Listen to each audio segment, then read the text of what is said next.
Ito nga pala mga kapinta yung ating tinuko na hanging cabinet. Kombinasyon siya ng light gray at saka off-white.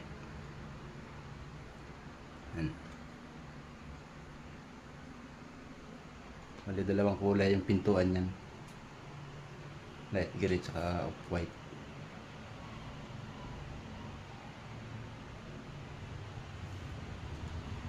Ito naman yung sa ilalim ng lababo.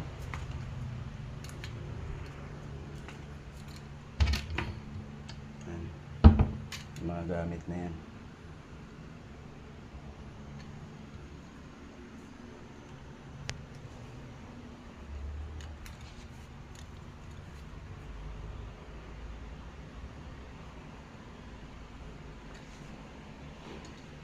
Ito naman yung lamesa at saka upuan.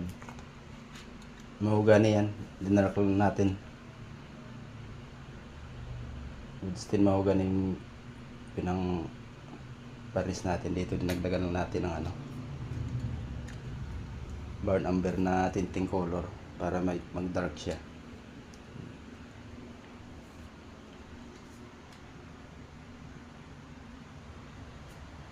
Ito naman yung cabinet niya, mga tabi na rip. Doko rin to.